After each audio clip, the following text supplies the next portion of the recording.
Well, April is National Stress Awareness Month, and today we're highlighting how you can help reduce that.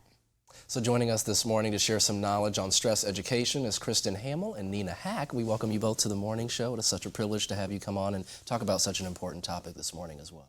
Thank you. Thanks for having us. Absolutely. So you guys are with a counseling service in Savoy. So first off, just talk about the importance of why it's important to dedicate a month to stress awareness.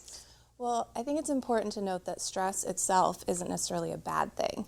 It's a normal part of our daily life. It can help us be motivated, it can help us succeed, it can help us meet deadlines. But when stress becomes problematic is when it's chronic over time, and it can lead to mental health issues, medical issues, and really just lower quality of life.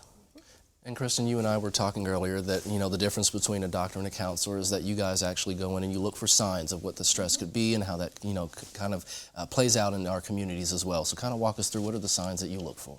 Well, the most commonly used assessment is called the Perceived Stress Scale, and it's a self-questionnaire. 10 questions, pretty easy to answer, just assessing how the stress is impacting you. You can also, if you're looking at friends or loved ones, if there are like irritability increases, anxiety, depression, withdrawal, things of that nature is what you would look for. And Nina, the big question here, how can people go about reducing that stress and just figuring out ways to cope with it? Well, there are lots of options out there as far as coping with stress.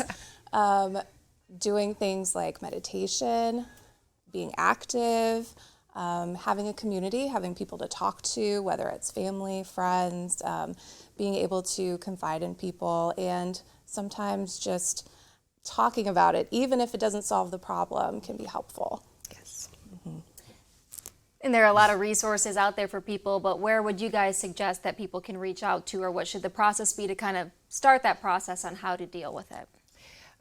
If you feel like you need a therapist, you can always reach out to Willow Counseling. And if you want to get involved in maybe a rec league, or if you enjoy dancing, yoga, Amari, places like that, there's all sorts of things in Champaign that you can reach out to as well. And join clubs, there's all sorts of things, but Willow Counseling, if you would like a therapist, would be one you could reach out to.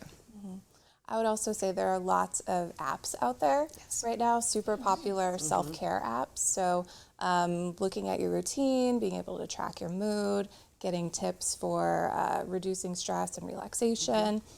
Also blogs out there online, tons of information. We actually have one on our website right now. Right, and with that said, I'm sure it doesn't only affect adults, it can even affect teenagers, kids. So is there a difference in how you guys approach that when you're helping somebody who might need help managing their stress? I think, yes, there's a difference in regards to how you would gauge it and maybe the language you would use. However, I think it's still important that self-care overall is what is prioritized. And when we're stressed and overwhelmed, that tends to be the thing that we prioritize the least. So even with kids, what do you enjoy? And helping sure that they are engaging in those activities.